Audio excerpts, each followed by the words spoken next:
Good morning, everyone. Thank you for joining me. For those who do not know me yet, my name is Ron Levine from Mindfulness and Blue Jeans. I've been practicing mindfulness and insight meditation for almost 25 years. And I started during a time when I was dealing with clinical anxiety and depression and a raging panic disorder, which had blown up into agoraphobia. So I was on disability from work. I was unable to leave the house, and was fortunate enough to be paired up with a psychologist who, even in the late 90s, was already several decades deep into practicing and teaching mindfulness and insight meditation.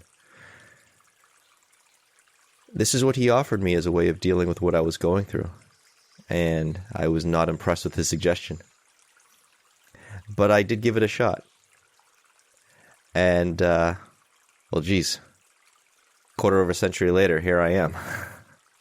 That was a hell of a shot, I guess. So, I like to offer this ongoing series of sessions called Calming Anxiety by Living Mindfully, as a way of sharing what I've discovered, what other people have shown me. Because I find that this human experience of anxiety, this sort of underlying burble of fear, kind of simmering, sometimes beneath the surface, sometimes all over the surface. What causes it for each of us might be different, but the experience of it in itself tends to have a lot of overlap. So I like to offer these tips and techniques, these practices that have helped me, continue to help me, have helped others. And some of them may resonate with you, and some of them may not.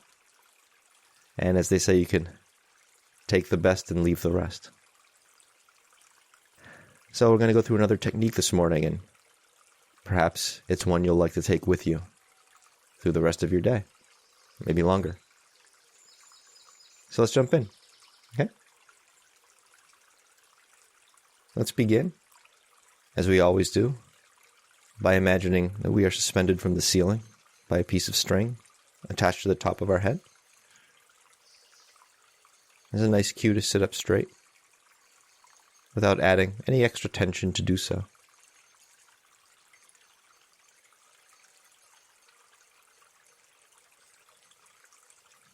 We may notice that there is some tension here. We may notice that there's no tension here. For the sake of our practice, one is not necessarily better than the other. What matters is that we notice the existence or the non-existence of tension.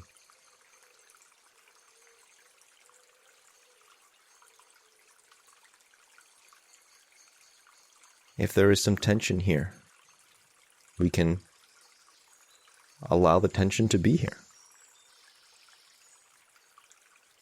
The only alternative I've found is to try to force the tension away,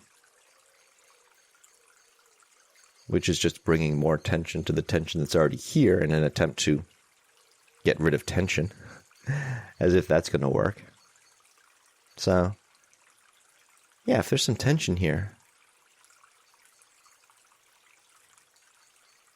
it can be tension. It's allowed.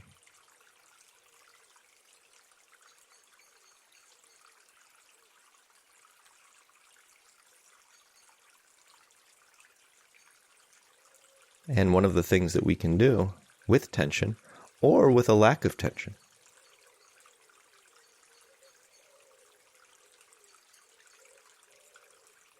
is come to our breathing.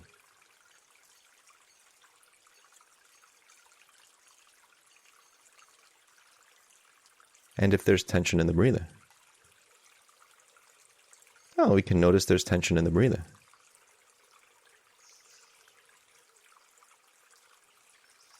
If there's ease in the breathing, we can notice there's ease in the breathing. We don't have to control the breathing. We don't have to control tension.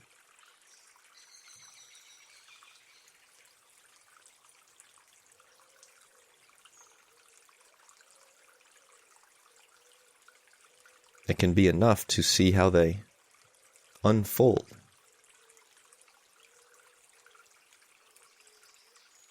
Why don't we just watch?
Now, one of the things that the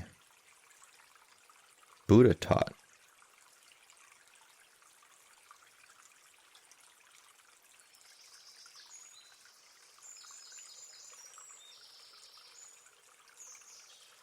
as part of his guide for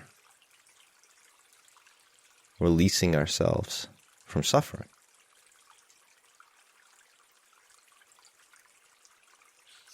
was using what he called right effort.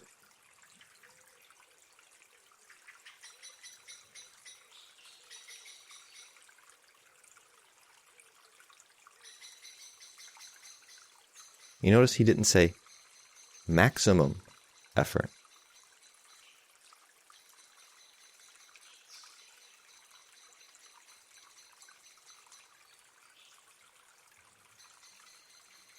He said right effort.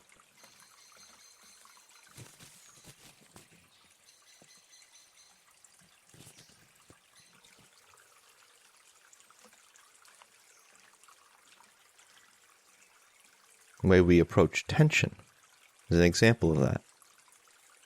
We could make all kinds of effort trying to get rid of tension and find that we're just increasing tension. Lots and lots of effort.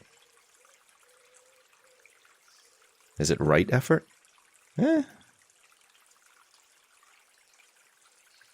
Not when right effort leads to a decrease in suffering, because in that case, all that effort is just causing more suffering, more tension, more stress.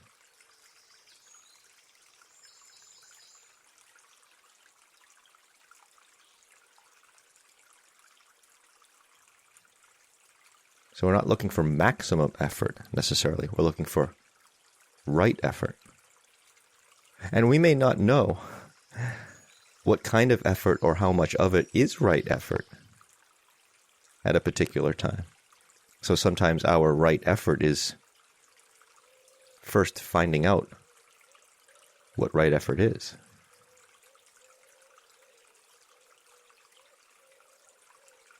But how do we go about that? Because it sounds kind of circular, doesn't it?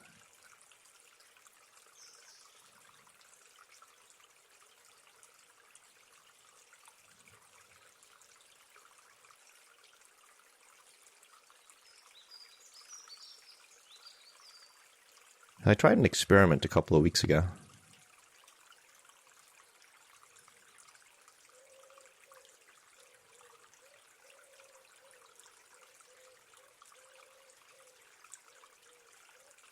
As someone who's historically a bit of a high-strung type A personality,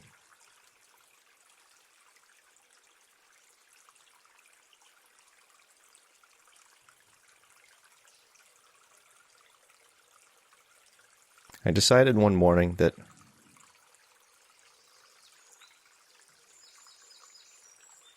I would do things that day at about half speed.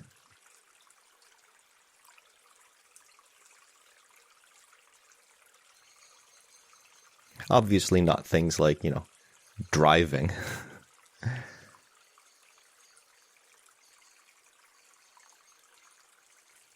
But if I was walking across the hallway and doing a particular task, something I would normally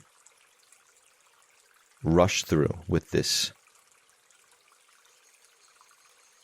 sense of urgency that really wasn't necessary,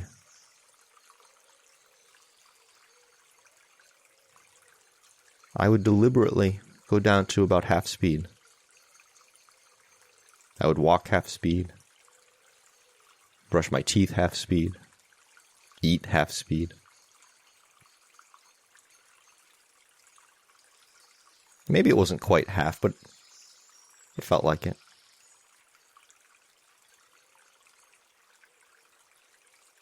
Just to see what happened.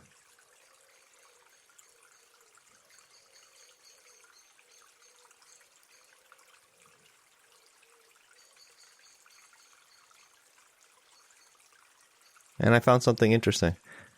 Going at half speed didn't mean I got half as much done.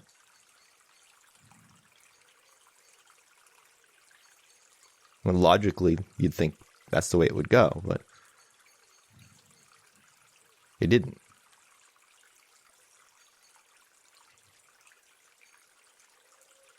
Everything got done. I just wasn't stressing myself out about it.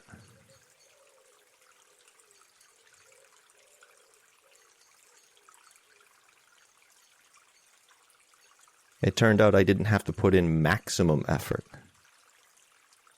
I could just put in right effort. And what was the result?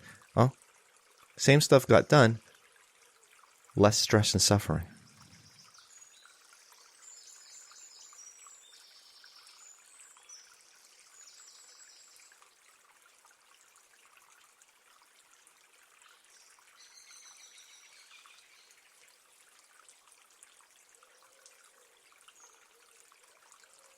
Ironically, most of the stress and suffering that came that day was from dealing with doing things at half speed, which I'm not used to. And carries with it that sense of urgency that I should be going faster, which of course is the exact problem that I had come to see. And I sure found it.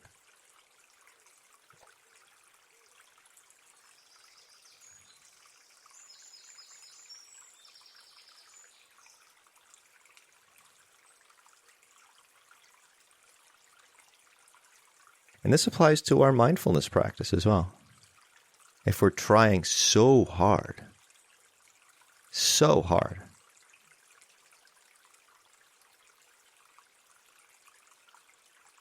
to be mindful, are we really being mindful? Are we really decreasing stress and suffering? Or are we causing stress and suffering in an attempt to decrease our stress and suffering? Right?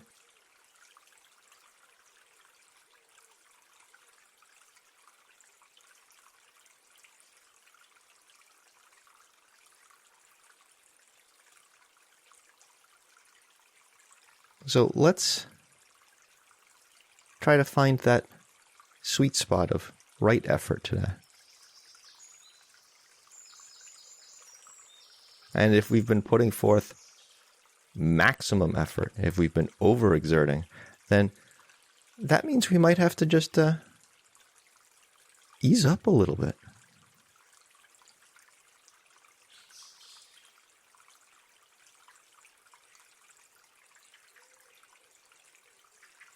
And sometimes that's part of this practice, is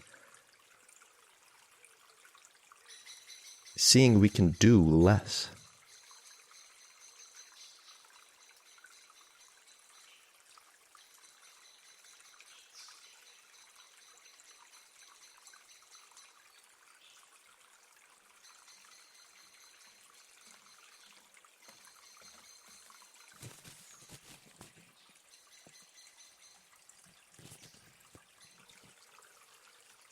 So maybe we don't catch every in-breath and every out-breath.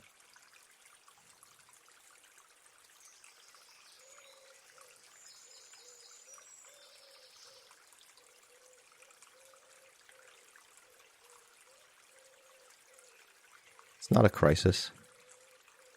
I mean, it's a good thing it's not a crisis. I lose them all the time. I could make it a crisis. That's an option.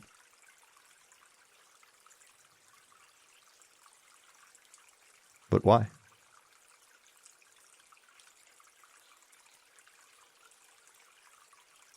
In an attempt to badger myself into making sure I never lose the breathing again? Oh, that's not going to happen.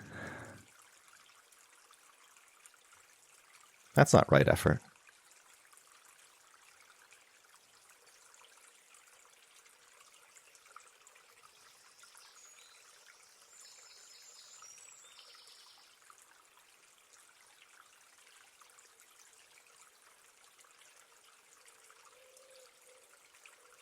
What if we dial back our effort from 100% to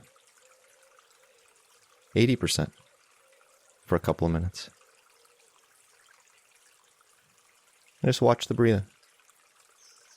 Maybe we lose the breathing, and we come back to the breathing.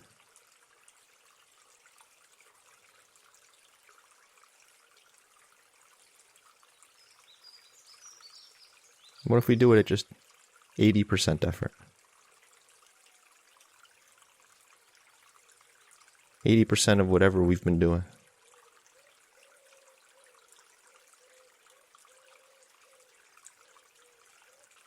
And see what it's like.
You may find in time, or even right away, that this new level of effort is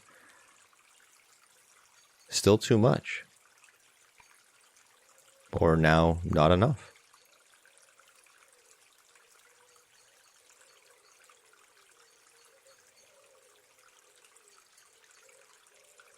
So we can increase or decrease.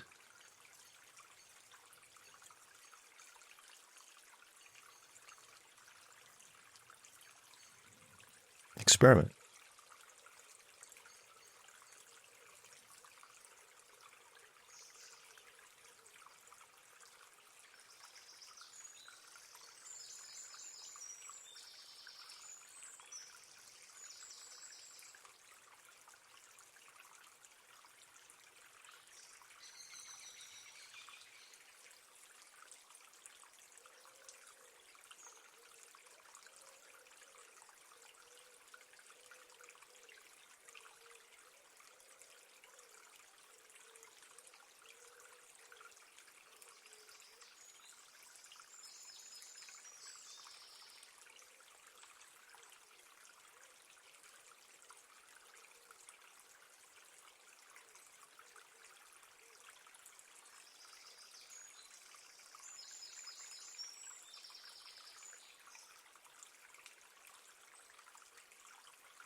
One of the ironies of this practice is these processes that come up, like a tension process, a pain process, discomfort process.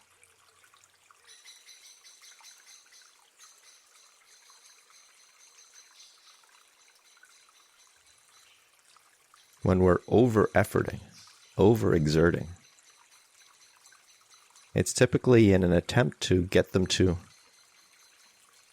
process faster, so they'll leave sooner, right?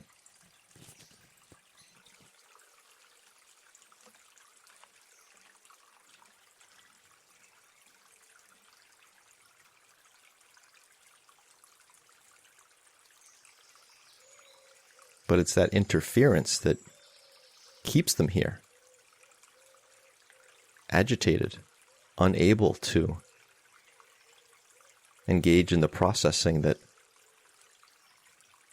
they're here to engage in.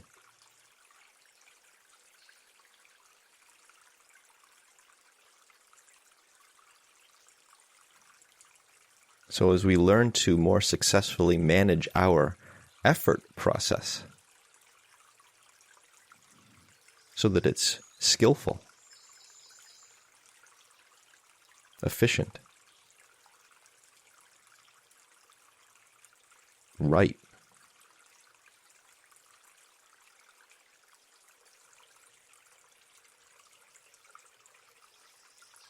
these other processes have the space and time to do what they need to do.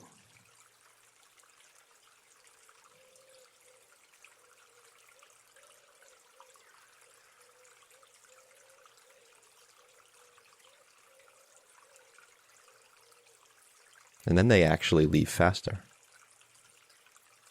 But it's also okay if they don't.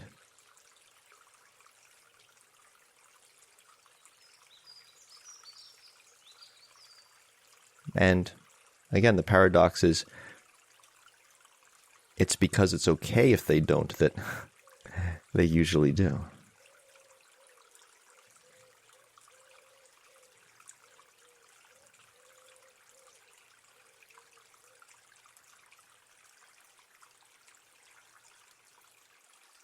So being willing to experiment with our effort level,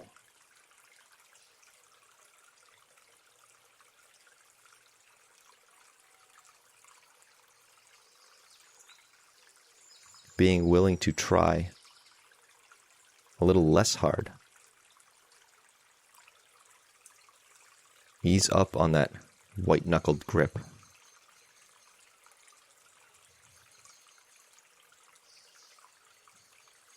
can actually be more productive.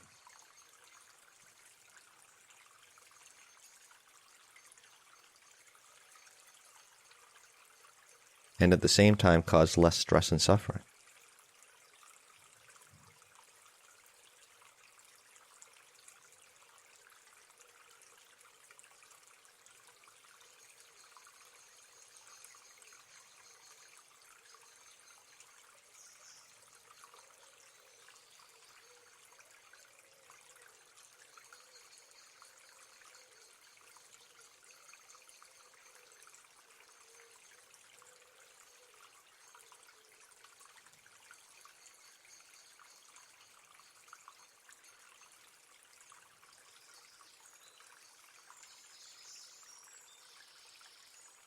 And this is one of the ways that we can use right effort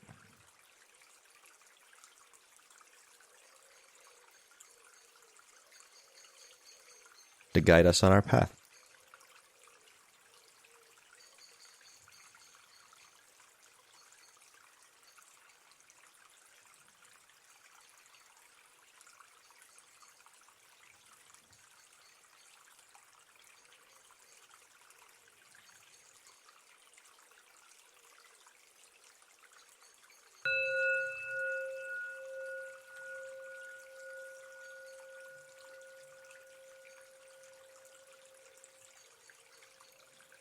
Thank you, everyone. I'll hang on for a few moments if anyone has anything they'd like to share in the chat, any questions or observations. Kai is on Planet Anxiety. I've been to Planet Anxiety many times. I used to live there. I still visit sometimes. I think I might have run into you now and then. I think I've seen you there. Yeah. Hey, Ren. Finding it hard to breathe normally when focused on the breathing, like I have to make some special breathing. Yeah. That's why I often practice and teach with uncontrolled breathing. It is extremely difficult to observe the breathing actively, bring awareness to it, and not try to control or shape it somehow, especially when we're engaging in a meditation practice and often think that we have to control or shape it. It has to be a certain way. Now, we can control it, we can shape it. There are many practices where we do that. I've always found it more valuable to notice where I am trying to control and shape it, and find more and more subtle levels and degrees to which I am able to see that I'm doing so over time.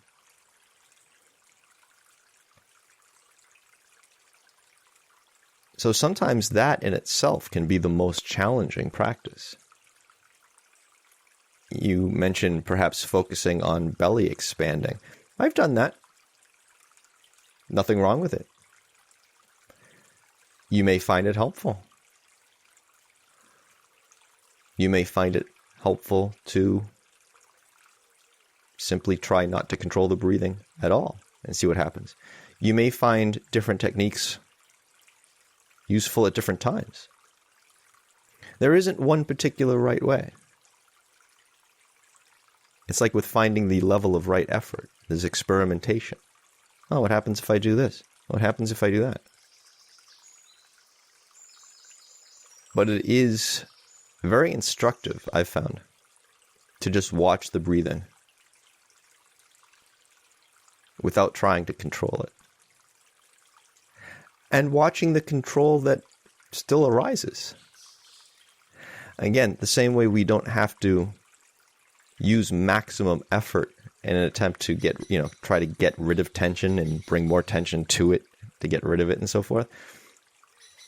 We can do that with the controlling as well. If we notice there's some controlling of the breathing, we don't have to try to exert maximum effort to stop the controlling. That's just trying to control the controlling, which is about as successful as trying to get rid of tension by using tension to force it away. So there's a trap there. It's a catch-22. It doesn't work. What I have found that works is simply noticing that it's there. Oh, there's some controlling here. Okay, here's what it is. Here's what it looks like. Here's what it feels like. Here's perhaps my reaction to it being here. Geez, I wish this wasn't here. I want to control the controlling. Oh, okay. Look at all these processes coming up just from this one thing I've noticed, and just see that. Oh, look, here's what the mind starts doing. Starts spinning about what's here. Interesting. And just leave it at that. And just see it. And that, in my experience, has been a level of right effort. Because it's in just the seeing, just the observing. I'm not getting in the way. So whatever's here to process has the space to process. And I just see where it goes. I see how it plays out. I don't know where it's going. Why am I trying to force it in a certain direction? I don't even know which direction it's going to go in if I don't try to force it. Maybe I should see that. Maybe I should check that out. If for no other reason, I'm causing myself less stress and suffering in the process because I can just watch. Again, it's less effort. And yet I'm getting more information. I'm learning more. I'm like, oh, so this is what happens. I would never have seen that if I was putting out that maximum effort of trying to control and force where it was going, including controlling and forcing the controlling and forcing that's there. So again, that less effort, that observation, finding that sweet spot. And I still want to control. Yeah. Yeah. Me too. Me too. Yeah. If I didn't have the desire to control so much, I probably wouldn't be here doing this, right? Probably wouldn't need this practice so much. The desire to control in and of itself doesn't have to be a problem. It's just something that's here. Can we sit here with it? Can we let that be enough? To sit here with the desire to control. Simply see it as it is. I say it like it's easy. It's not easy. It's simple. It's very simple. Not easy. But that's okay. We can sit with it not being easy. We can sit with it not being easy. It's still observable. Hi, Carol. Yeah, try a little less hard, the white knuckling. Yeah, that's... If you came in towards the end and that's the first thing you heard, you kind of heard everything. That's what the whole session was about, was finding this level of what the Buddha called right effort. Literally, right effort means we are not creating stress and suffering. We are optimally decreasing our stress and suffering. So one of the ways that we get in our own way is in an attempt to decrease our stress and suffering, we end up causing more stress and suffering. This bringing tension to tension that's already here in an attempt to get rid of tension. Trying to control our controlling as if that's going to get rid of controlling. Seeing these catch-22s, these traps we fall into. We're well-intentioned.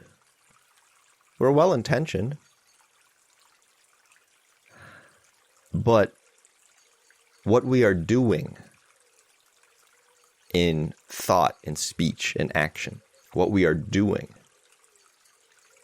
in an attempt to achieve the results we want of these good intentions, how's that working out? Is it actually working out the way we want it to? Or is it ironically creating more of the same problem we're trying so hard to alleviate? And the last thing that we think, sometimes the last thing we want to do, is ease back on the effort, thinking, well, geez, if I'm trying this hard and this is the best I'm getting, holy shit, I can't ease back. I mean, how bad's it going to be then? Right?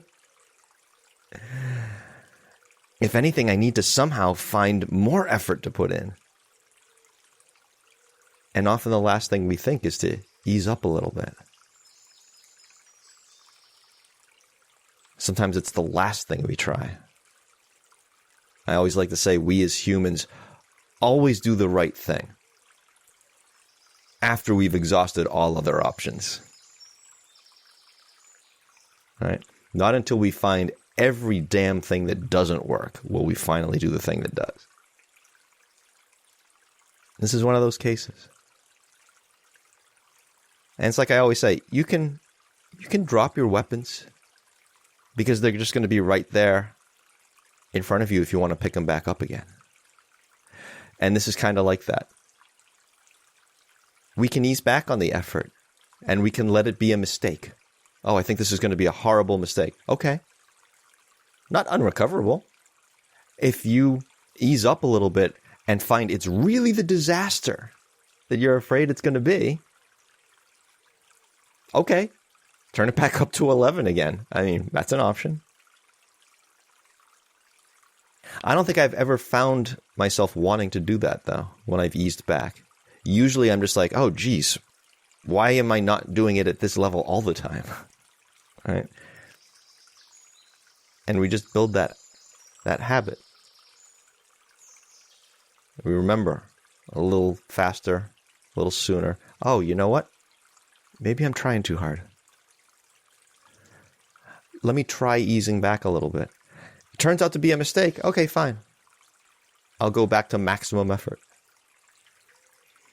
I don't think I've ever once found it to be the case where I was like, oh yeah, that was a mistake. Let me turn it all the way back up again. I don't think I've ever found that. So Ren, what to focus on then? Just focus on what's coming up. Focus on the feeling of over-efforting or less efforting. One of the things that I focus on when I'm working with something like this is when we start to pull back a little bit, ease up on the effort to see, okay, let me see if I can find what's a right effort instead of a maximum effort. Typically, the first thing that I'll experience is discomfort. And ironically, some increased stress simply because there's that part of me saying, no, we need to put in maximum effort. That fear, that insecurity, that thing that's saying, well, if you don't put in maximum effort, you don't have the best possible chance of having the right results. You won't get everything done in time. You won't get everything done as well as possible. Those are the voices that first come up. That's that discomfort that first comes up when we start to ease back a little bit. Maybe it's a message that we got from our parents and our teachers, or a Puritan work ethic, or what have you, depending on what part of the world you're in. Any number of things. And that in itself is a process. And something that we want to see. If we can't ease back on our effort from 100% to 90 or 80% without our mind kicking in and causing a ruckus, we want to check that out, because you can't go 100% all the time. That's not sustainable. So if we've got mental processes, if we've got emotional processes, physical processes coming up and protesting, when we finally take it from 100% down to something a little more sustainable, if our whole body and our mind are arguing with that, we want to see that, because that means all the messaging that we are receiving and perpetuating within ourselves is driving us in a way that is not sustainable. That's what we came to see. That's why we're here practicing. That's us causing ourselves stress and suffering. Say, oh, wait a minute. What the hell am I doing here? Is this really skillful? So for me, that's often where I bring my attention first, is I anchor on the breathing and then notice, well, what comes up when I open myself to the possibility of easing up a little, of doing a little less. What comes up? Oh, fear. There's fear. There's insecurity. There's actually an increase in anxiety. There's an increase in feelings of stress. Interesting. From doing a little bit less? That could be a problem. This seems like something I need to bring some awareness to, because this is not healthy. This is not sustainable. So let me take a look at this. Let me hang out with this for a while.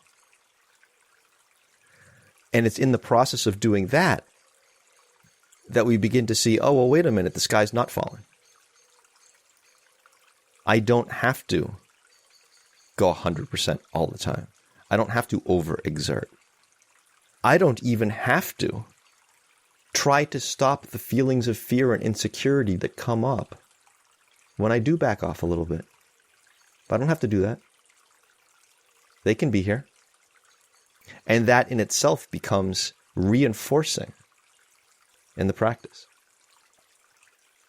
So in my experience, it's not that there's a lack of, and I'm not saying that you are implying this, but there's no lack of things to observe when we engage in this kind of right effort. The biggest challenge is simply watching what does come up. This is when we learn the most about ourselves, is when we do not give in to the messages, to the commands that we are receiving from our fears and insecurities. When we let them speak their piece, but do not jump at their command.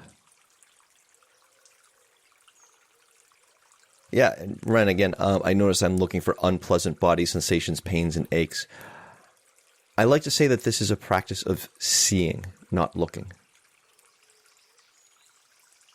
Seeing, not looking. If we are looking for things, we very often miss seeing what's actually here. So that is a challenge that I have in my own practice. When I first started, of course, I was dealing with panic, along with anxiety and depression, mostly panic. And there was no shortage of panic and anxiety to be observing. And I found some of the same things that I'm talking about here, which is, okay, simply seeing them and allowing those processes to play out and observing them, simply doing that rather than interfering, trying to get rid of them, overexerting. That's what allowed me to have so much early success so quickly in this practice. But one of the traps that led to was that as I progressed and panic and anxiety weren't the crises that they had once been, there was this part of me, again, the highly strung type A personality, the one who wants to get things done, the one who wants to be efficient.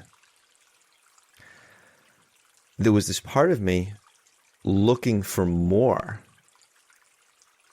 anxiety and panic, because it was in working with the anxiety and panic that I was having these great results. And as the issues of anxiety and panic started to ease, well, it felt like I was making less progress now. I was getting less results because there was less difficulty to sit with because I had worked through so much of it. And there's this tendency to start looking for more difficulty simply so I can feel like I'm now again making that same level of progress. It's ironic, you know. I reached this level that I would have killed to be at earlier. And yet, what am I doing with it? I'm looking for misery to work through. I'm looking for more misery. Where's my misery? I need more misery. It's a nasty trap. This, we don't really have time to get into it here, but this is what the Buddha is talking about when he talks about attachment and clinging and craving. We develop an attachment to the level of progress that we've been making. And we say, well, no, I should always be making that level of progress. If I'm not feeling that level of progress, I'm not, what am I doing here? Right? And that's another line of stress and suffering. That's stress and suffering thinking. Sometimes the practice is simply sitting here and watching, hey, you know what? There's a lack of tension. There's a lack of anxiety. There's a lack of panic, or what have you. Sometimes when we're sitting here, something pleasant comes up. That's allowed. Pleasantness is allowed. A lack of unpleasantness is allowed. We often focus on those things that are negative because that's why we're here. We're trying to solve something, right? We're trying to improve a situation.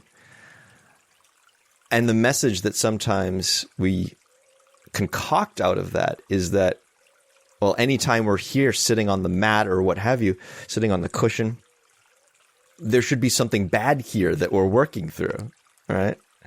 There's this sort of subconscious assumption that, well, if I'm here meditating, there must be something wrong.